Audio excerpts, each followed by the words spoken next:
10 biblical ways to attract wealth today. Abraham, Solomon, and David explain, many people believe the Bible speaks only about religion, but they ignore that it is also a practical book full of lessons about behavior, habits, and decisions that lead to growth, including financial growth. When we look at the lives of men like Abraham, Solomon, and David, we see that they not only had faith, but also mental attitudes and behaviors that positioned them for abundance. They were not born rich. They became rich because they developed a way of thinking that attracts wealth. And this is not something tied to the past. It is a mindset that still works today. It's not just about believing in God and waiting for money to fall from the sky. None of the rich men in the Bible lived with that passive mentality. They acted, spoke, decided, and thought in alignment with wealth. And that is exactly what you need to start doing. While many people live trapped in scarcity, waiting for a miracle to happen, those who become wealthy are the ones who internalize the mindset of abundance and start living as if they were already in it. The first key is to observe how these men saw themselves. Abraham did not see himself as a poor wretch. He walked as someone who had possessions, even when he had nothing yet. He was not arrogant, but he carried himself with posture. The way you walk, how you dress, how you speak, and even how you look at people says a lot about how you see yourself inside. If you want to attract wealth, you need to stop acting like someone who has already given up. You cannot keep positioning yourself as someone just trying to survive. Those who live in survival attract scarcity. Those who live with a mindset of purpose attract opportunities. And before starting with the teachings, make sure you've already subscribed to the channel. But only do this if you believe you were born to eat the best of this land. If this makes sense to you, write in the comments, "I am ready to prosper." Write it to show yourself that the process has already begun. Those who write declare. Those who declare activate. It's not magic. It's focus. It's commitment to change. It's your mind beginning to accept a new standard. Abraham was called the father of a great nation. He heard that promise when he didn't even have a single child. But he believed. And not only did he believe, he behaved as someone already living that reality. That is the mindset of abundance. He didn't wait for everything to happen before thinking differently. He thought differently first. And that's how wealth begins, inside the head, not in the bank account. True wealth is an internal state that manifests externally over time. The poor want to see, to believe. The rich believe before they see. Solomon asked for wisdom, and it was exactly that which made him one of the richest men who ever lived. Wisdom attracts wealth, because those who have wisdom make better decisions. Those who have wisdom avoid unnecessary losses. Those who have wisdom build instead of destroy. Many people ask for money but don't know what to do with it. They ask for riches but couldn't handle the responsibility of managing them. Solomon understood that wealth is a result, not a starting point. He focused on what was essential: clarity of thought, emotional control, and the ability to see beyond the obvious. And that placed him at the top. David was a man of action. He was not afraid to face what most people ran from. He saw a giant and did not hide. And that is exactly what makes the difference between those who prosper and those who remain stuck. Most people see a problem and retreat. Those who think like the rich confront it, because they know that behind every challenge there is a disguised opportunity. David not only defeated Goliath, he became king. But it started with a decision, and it is the same with you. Wealth does not begin in the bank. It begins in how you deal with life's giants. Do you complain or do you face them? These three men had something in common: confidence. They trusted God, but they also trusted themselves. They didn't live waiting for everything to be solved externally. They took responsibility. And this is one of the greatest keys to attracting wealth today, because those who do not take control of their own lives end up being controlled by circumstances. And those who live only reacting can never build anything solid. You must decide that you will no longer wait for the world to change. You are the one who changes. You are the one who leads your story. And it begins with a new mindset. Truly rich people do not think like the majority. They do not feed on fear, gossip, or victimhood. They don't live blaming others, the government, or the crisis. They don't waste time with distractions. They focus on growth. This is biblical. This is practical. This is observable. You can apply this today. What are you allowing into your mind? What do you watch, listen to, read? All of this feeds your mindset, and your mindset determines your level of wealth, because you will never keep what your mind rejects. Maybe you are still tied to phrases like "money is dirty," or "those with too much money are greedy." You must eliminate that Because if you believe wealth is negative, your mind will always sabotage you. You may even earn money, but you will lose it quickly. Because your mind will not let you keep something it considers wrong. Wealth needs to be seen as something natural, healthy, and necessary. Only then does it find space within you. When you see wealth as a blessing, as a possibility to bless others, it starts to flow. And don't think you need luck. You need direction. The Bible does not speak about luck. It speaks about obedience, faith, and action. You don't need a stroke of luck. You need a new routine, new habits, new language. Start by observing how you speak about money.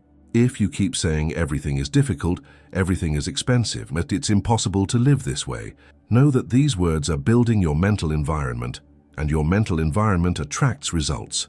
Want to change results? Change first what you say, then change what you do. When it comes to wealth, many people immediately think of numbers, accounts, objects, luxury. But wealth, in the most solid biblical examples, always begins with an internal perception. It is not born from what is outside, but from what is built inside. The Bible shows that the mind that attracts wealth is a mind that first positions itself as worthy of it. Abraham, Solomon, and David were not concerned only with what they could have, but with who they were becoming. And that is the point that most needs to be emphasized. Who you are inside determines what you manifest outside. The way you see the world defines how you act. If you think everything is difficult, you will avoid trying. If you think no one prospers honestly, you will sabotage yourself every time you get close to winning. That's why the renewal of the mind is one of the first biblical commands. Before any external change comes internal transformation.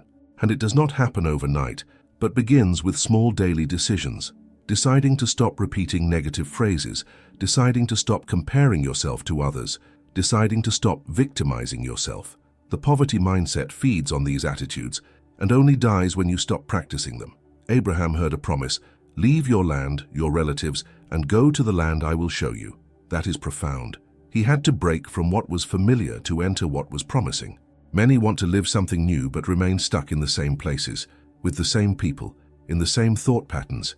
Abraham left, he obeyed, he moved, and only after that did wealth begin to manifest. This teaches that no prosperity is built in the comfort zone. Wealth requires movement. Even if you don't know all the details, you must start, and that start happens in the mind. Now think, how many times have you felt the impulse to do something different, to take a risk, to grow, but froze because of what others might say? How many times have you wanted to change your routine, to start thinking higher, but held back because you felt pretentious, or because someone told you that's not for you? These external voices are echoes of scarcity. If you want to live something new, you must silence those voices. Abraham did not consult public opinion. He heard direction and acted. Prosperity is a choice that requires courage. It's not about arrogance, it's about direction. When you know where you want to go, you don't need others' approval to walk. Solomon received a kingdom in his hands and decided not to follow the logic of the majority. Instead of asking for power, fame, or immediate riches, he asked for wisdom. That reveals something powerful. Those who think long-term always win. Lasting wealth does not come from hurry, it comes from principles. And Solomon applied those principles in all areas. He listened to advice, observed before acting, dealt with justice, and cultivated relationships with intelligence. Today, many people want to get rich but despise wisdom. They ignore the importance of learning, listening, analyzing, and so they keep stumbling over the same situations. Want wealth? Seek wisdom first. Wisdom brings wealth as a consequence. David, on the other hand, shows that boldness also attracts prosperity. He didn't wait to be ready to face challenges. When he faced Goliath, he wasn't yet a seasoned warrior, but he had faith, courage, and focus. This proves that you don't need to have everything to get started. You need to have attitude. You need to have initiative. You need to stop waiting for the ideal situation. There is no perfect moment. There is decision. And when you decide courageously, even in the face of fear, you position yourself as someone prepared to receive more. The Bible says that, "To those who have, more will be given." And what does this mean? That those who already act prosperous, even without having, end up receiving more, because the mind attracts what it has become accustomed to experiencing. Let's talk about words. What you say, you create. This isn't mysticism, it's practice. The Bible says that life and death are in the power of the tongue. Words shape realities, and those who constantly declare scarcity live within it.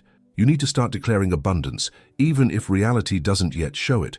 Speak like someone who already understands your value. Say, I am a magnet for opportunities. Wealth flows naturally to me. I have the wisdom to multiply what comes my way. These declarations aren't just phrases. They reprogram your brain. They break patterns. They clean out the garbage that's been placed in you for years. Is it hard work? Yes, because scarcity was taught to you from a young age. You've heard for a long time that money doesn't grow on trees, that it takes a lot of suffering to have something, that those born poor will die poor. All of this was engraved in your memory, but now you have the chance to erase it. And to do so, you need to persist in the new programming. Even if it feels strange at first, even if it seems forced, keep declaring it. Keep listening to this content. Keep feeding your mind with what you build, because over time, it becomes natural. And when it becomes natural, it manifests. Remember, wealth is not a goal, it's a consequence. It comes to those who are ready, and you become ready when you think, speak, act, and feel like someone who already lives at this level. It's not about showing off, it's about living with excellence. Take care of what you have, organize what you possess, honor the little to receive the much. David cared for sheep with excellence before becoming king. Solomon respected principles before he had gold. Abraham trusted before he saw. Everything begins with the invisible. Everything begins with a mental attitude. And here's a straightforward question. What do you need to let go of today to get closer to wealth? It could be a limiting belief, a toxic friendship, a destructive habit, or negative language. Whatever it is, make the decision to break free. Just as Abraham had to leave his land, you too need to leave the zone that holds you back. And only you can do this. No one will do it for you. Write in the comments now. I break free from everything that keeps me from prosperity. To write this to solidify your decision. Show your mind that you're taking control. Those who write reinforce. Those who reinforce transform. There's a huge difference between wanting wealth and being prepared to receive it.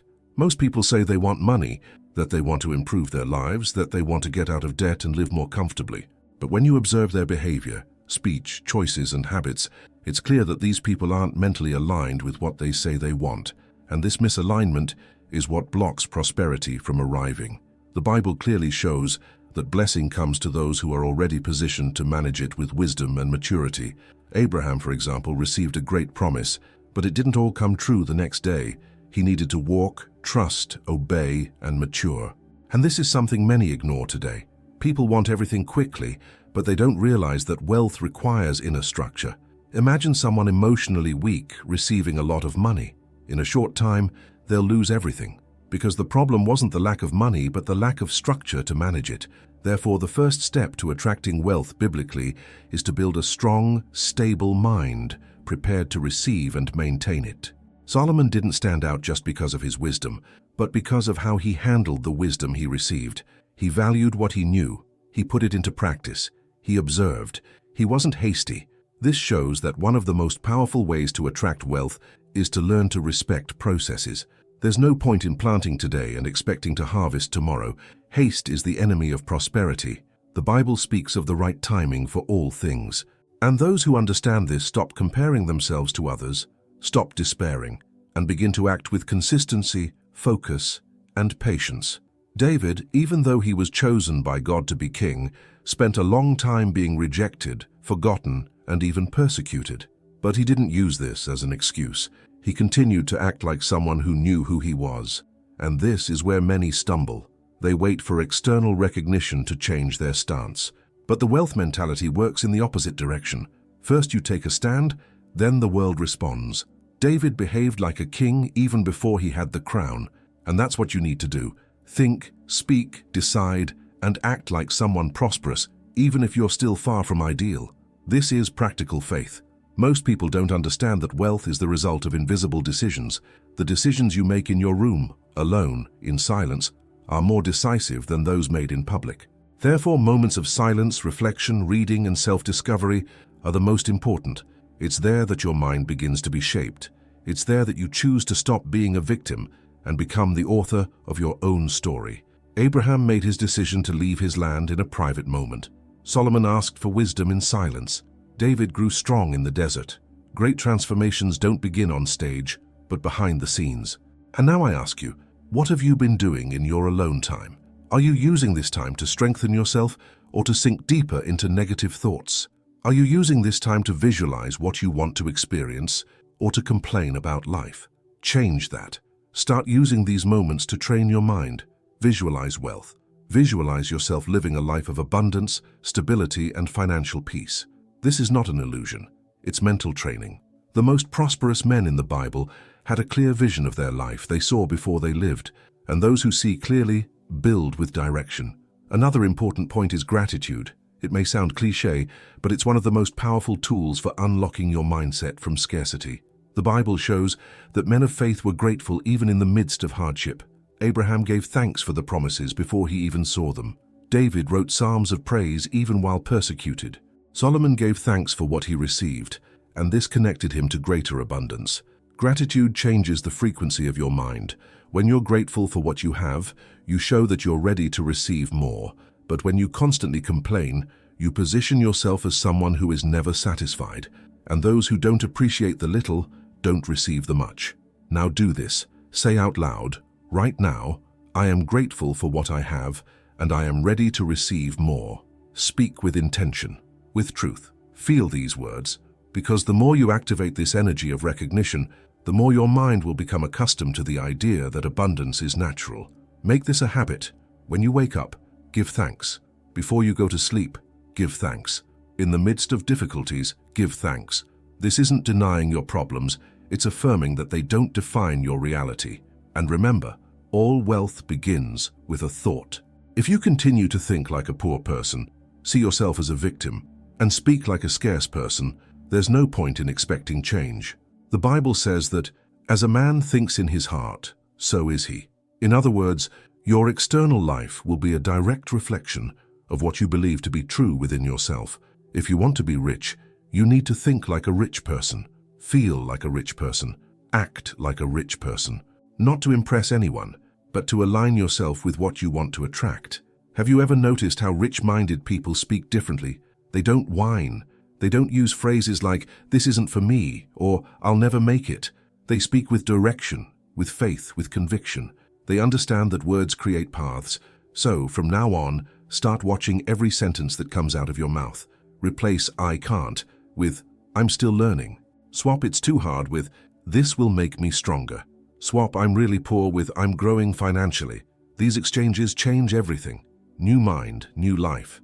Now write in the comments, "I'm building a rich mind every day." It's not just for me to see, it's for you to declare. The more you write, the more you'll remember. And if you want to reinforce it even further, say it out loud now, because repetition is the secret to transformation. You don't change your mind with a sentence. You change it with persistence, with insistence, with firm decision. Scarcity only disappears when you stop feeding it. The greatest illusion that traps most people in poverty is the idea that wealth is a privilege for the few. It's as if there were an invisible divide between those who can and cannot prosper.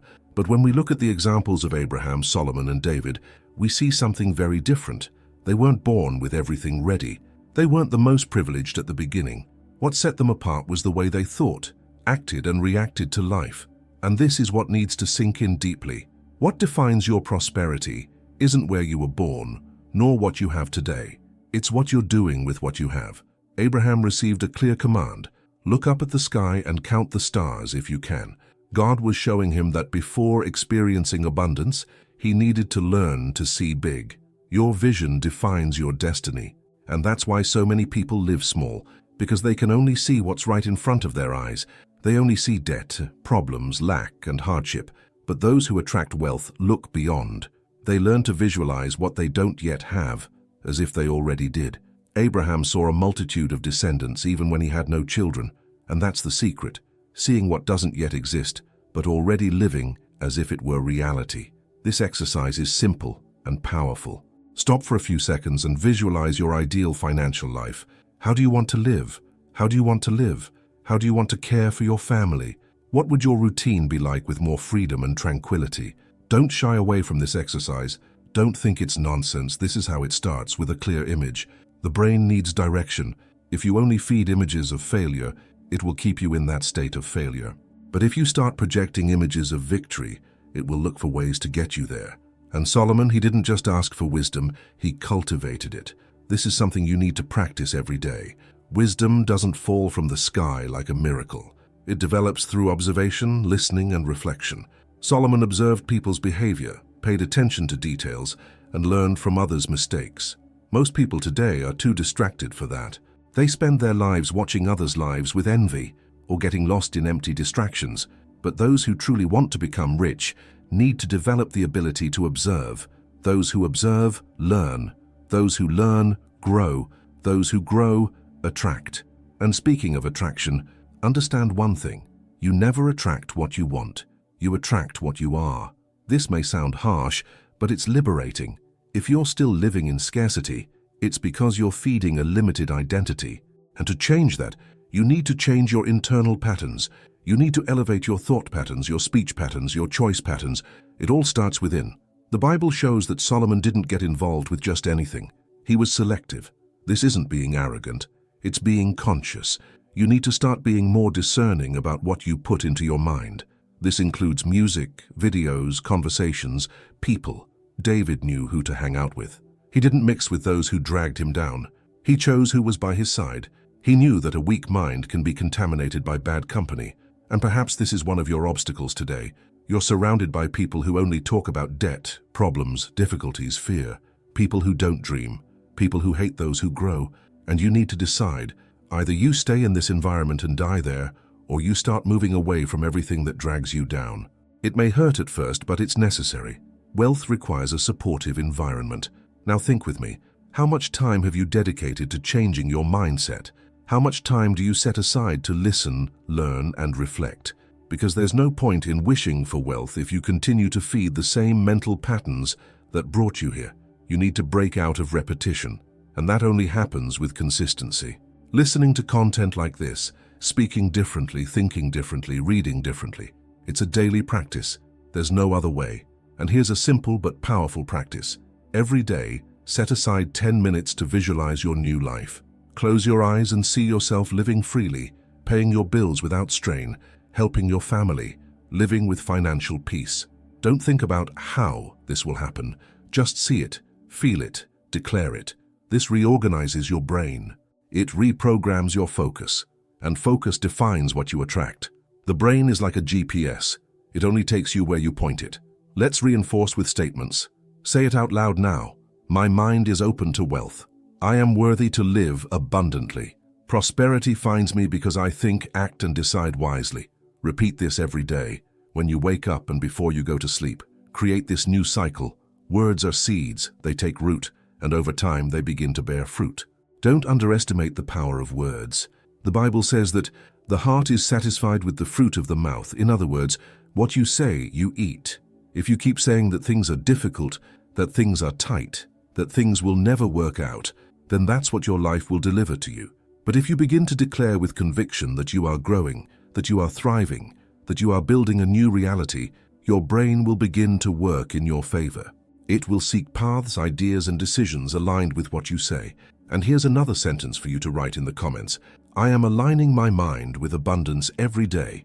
Write this down to reinforce it, because those who declare, activate. Those who write, record, and those who practice, transform. Scarcity cannot withstand the constancy of a mind that renews itself. Remember, Abraham didn't become rich by chance. He had to believe before he saw. Solomon wasn't born wise. He sought. He cultivated. David didn't become king overnight. He went through trials, strengthened his identity, and stood firm. These examples show that biblical wealth is built with faith, wisdom, and aligned action. There's nothing about luck. There's direction. And now that you have that direction, it's your responsibility to follow it.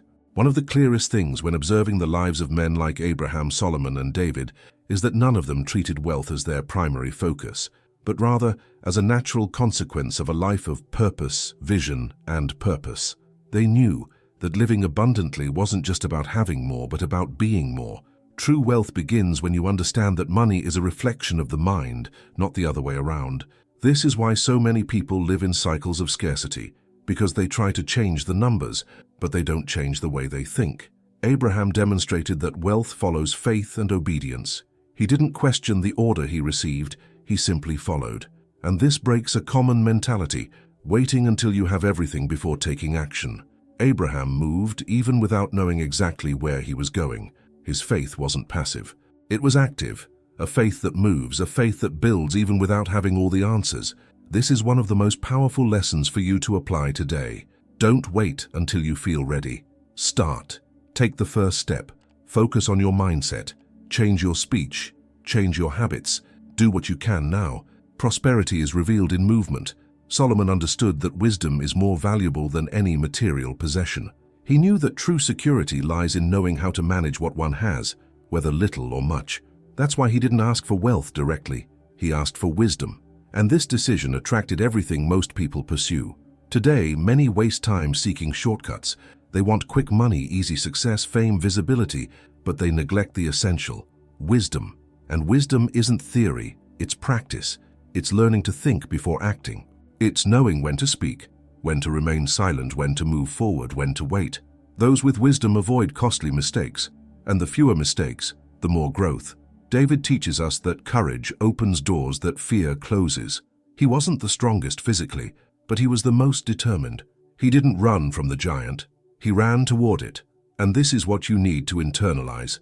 The giants in your financial life are not bigger than you.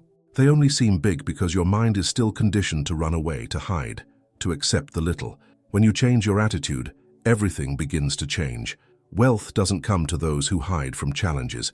It comes to those who face them, even trembling, even with doubts, but who face them. Another key point the three had in common: they knew the importance of words.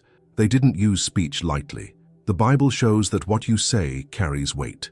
David declared his victory before battle. Solomon used words to guide and edify. Abraham affirmed promises as if they were already reality.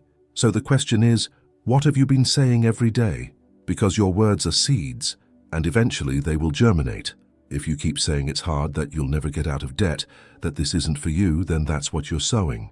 But if you start declaring that you're growing, learning and moving forward even in the midst of hardship, then the harvest will be different.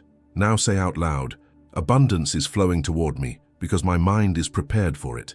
Speak with intention. Repeat until you feel it. And if you can, write in the comments, my speech is aligned with the wealth I want to experience. This reinforces. This ingrains. This activates. Don't underestimate the power of a simple phrase repeated with faith and consistency. This is one of the most transformative habits you can develop, and it's in your hands. There's a mental pattern that needs to be broken, the fear of having. Many people are afraid to prosper because deep down they believe that those who have a lot suffer more, or that they'll be held accountable, or that they'll lose their essence. This is a lie. Wealth only amplifies who you already are. If you're good, generous, and fair, wealth will allow you to do more of that. Don't be afraid to grow. Don't be afraid to be a role model. Don't be afraid to live your best life. It's your right. And more than that, it's your responsibility to stop repeating the scarcity that's been passed down from generation to generation. Someone needs to break this cycle, and that someone is you. Abraham was the beginning of a great nation. Solomon built a glorious kingdom. David inspired generations with his courage. They all broke boundaries, and you can too, not because you're better, but because you decided to think differently. Mindset is the soil from which everything grows, and now that you've begun this process of transformation, don't stop. Continue feeding yourself with words that lift you up, habits that strengthen you, thoughts that push you forward. Remember, true wealth isn't just what you have, it's what you sustain. And you only sustain what your mind accepts as normal. So normalize prosperity. Stop thinking that living well is a luxury. Stop shrinking to please those who live in fear. Lift your head, straighten your shoulders, speak firmly, act with intention. Wealth is already available. All that's left is for you to take a stand. And if you've made it this far, it's because your mind is already showing signs of change. But don't stop at the content. Apply, speak, write, visualize. Live like someone who has already understood that wealth isn't about luck or miracles. It's about decision. It's about construction. It's about taking control of your own mind. Now write in the comments, I take control of my mind and my prosperity. And repeat out loud, nothing holds me back anymore. I am ready to live the best of this land.